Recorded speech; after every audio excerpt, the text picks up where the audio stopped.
I've saved over $3,000.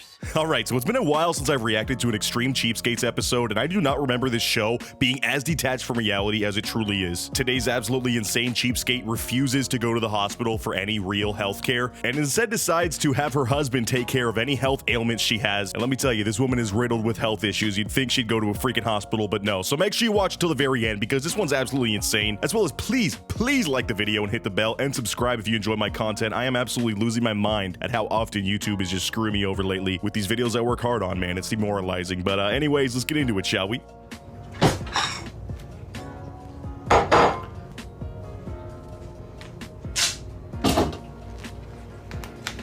Okay, so we got no words in this intro. I don't know what in the freaking Walter White / Heisenberg is going on here, but bro is about to do something crazy with his fire extinguisher. He's got it out, got some gloves ready, and a bowl. Side note too, I know I'm in middle school for pointing this one out, but they live on a road called Loose Grip Lane, and I don't know why that name is just really comedic to me. Like, I would be embarrassed to say that I live on Loose Grip Lane. At our house, we don't buy dry ice.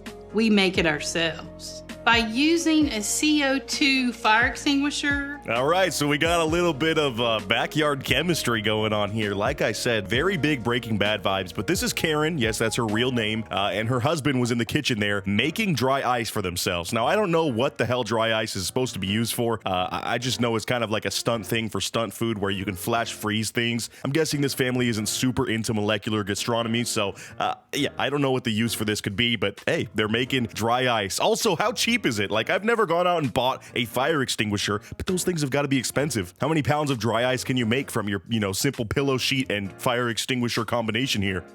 There's many ways of saving money by using dry ice. You can fix small dents on cars, package goods for mailing. So she named two very, I guess, good uses. I didn't even know that you could just do that stuff on cars with dry ice. I think it's also very scary to handle. That's why you got to use gloves. But yeah, if you're wondering what the use they have for dry ice is, you never would have guessed it. This woman has apparently a ton of moles, and I'm sorry, I can't actually show them applying this because, again, YouTube is messing with me for the simplest of things. But she has so many moles and warts all over her body. Apparently, the dry ice can be used as a bit of a home remedy for those. So for any of you out there that got a little bit of skin tags hanging around, you might have just found the solution of your dreams. You're welcome.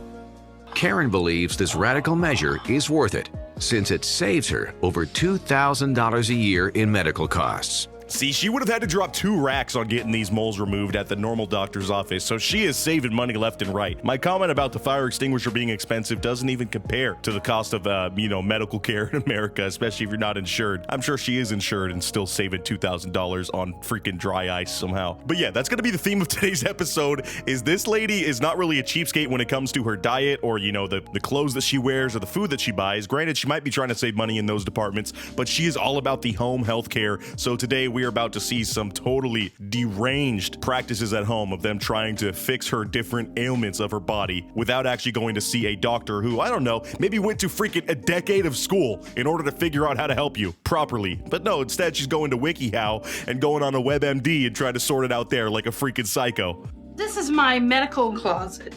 Over the years, I've been saving small items from the doctor's office. She says, I've been saving small items from the doctor's office. Meanwhile, she has an entire pantry of what I would expect to be in a singular doctor's office. Like, this stuff has to be so expensive. Medical grading, non-consumer grade, professional stuff is so pricey. So I don't know if she's just sneaking these jars like under a sleeve or something, like into her purse when she's leaving the office or what. But yeah, she's got a whole closet of medical gear, which makes her seem, in her mind, that she is qualified to be doing this stuff. And again, I didn't give a disclaimer, but yeah, we should not be doing any of this stuff at home, guys. I understand the hospital's very expensive and sometimes you got to find out a solution for yourself, but she is going to some insane lengths for the stuff that we're about to see. 9 times out of 10, they're willing to give you that. The 1 time out of 10 is if they've got bodily fluids on them. All right, Karen, why'd you give me that look after that sentence, huh? What the hell is that supposed to mean? I know she has got to be speaking from experience here because clearly she has gone to the hospital a couple times for herself. But once she went enough to stock up on all the materials she truly needed, she said, nah, normal medicine is not for me. I don't need that crap anymore. I'm gonna start my own little hospital room at home. Take the pickle, place the pickle on your skin, tape it down. Leave it on for 20 minutes, and you're good to go. Okay, girly, what are we doing here? Why are you taking freaking pickle chips and taping them to your arm? Does she just have the most ridiculous skin issues of all time? Like, how are these remedies even helping? I know pickle juice can be made to, I don't know, liven up some sauce or something, give you a little bit of that pickly taste. But yeah, in terms of this, I guess people put cucumbers over their eyes when they're, you know, going to the spa. Maybe this works, but this already seems ridiculous. I do not like pickles. I don't like to eat them. I don't want them rubbed on me. I don't want pickles on me. And this is her kid talking. I mean, this kid's got freaking trauma from the pickles, man. There's been some probably insane remedies that he's had to try as a kid. Like he freaking fell and broke his arm at the playground, and instead of getting him to get a cast at the actual doctor's office, because that would, you know, cost hundreds of dollars, the mom was probably like, let me just spray some pickle juice over the broken bone. That might help it.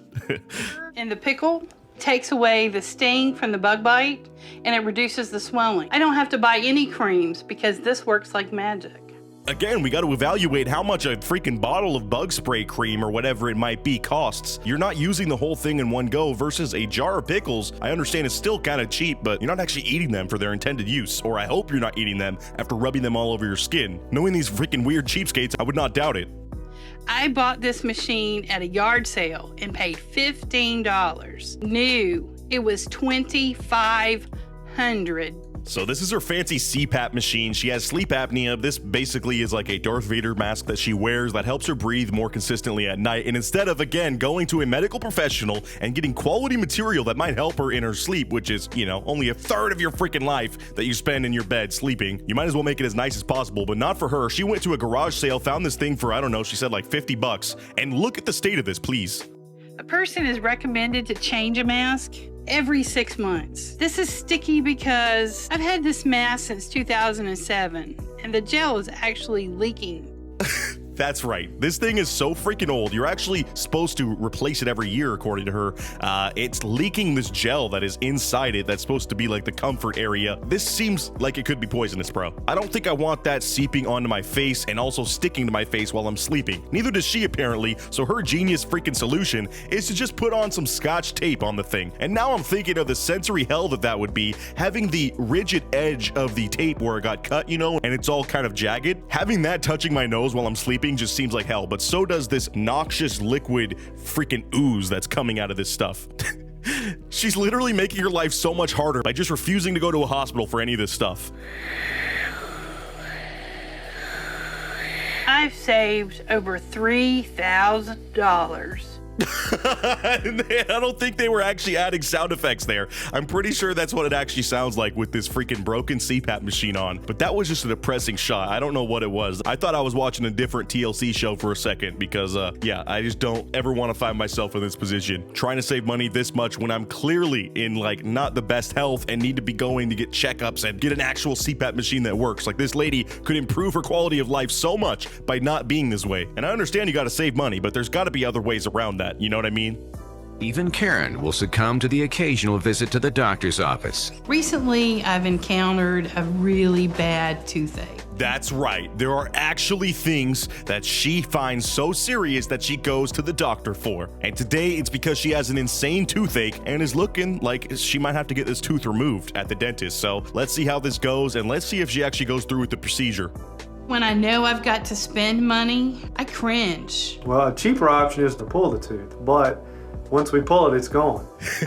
Hey, that makes both of us. I'm cringing right now too. But it's not because you're thinking of spending money. It's because she's actually at this hospital for another reason. It is so much more nefarious than you could ever imagine. Is she actually here to help herself? Well, sort of in her own mind, but not actually health-wise. Check this out. So if there's a medical procedure to be done, it is researched. That actually wiggles the tooth out till it gets loose, and then we pull it out. So, in case you don't understand what's going on here, she is literally here for surveillance, bro. She is getting this check-in, which is probably way cheaper than actually doing the procedure with this guy, simply to get an idea of the tools that are going to be needed and the actual procedure of them doing a, you know, tooth removal when you have a decaying tooth. She is doing this for her own good so that she can go back home and have her husband try this out on her. I am not freaking lying, dude. She is actually that crazy. She was here as an undercover freaking spy trying to get information information from the dentist school that would have taken her a decade to go through and millions of dollars probably, and hundreds of thousands of dollars to enroll in. She just saved all that time and is finding out from the source. She's literally asking about the tools, like, how much does that one cost? Oh, that one looks like a pair of pliers. I could just use pliers, right? And the guy's like, no, you would literally like break the tooth in half. Don't try that. But you know she's gonna try it because she's not gonna go out and spend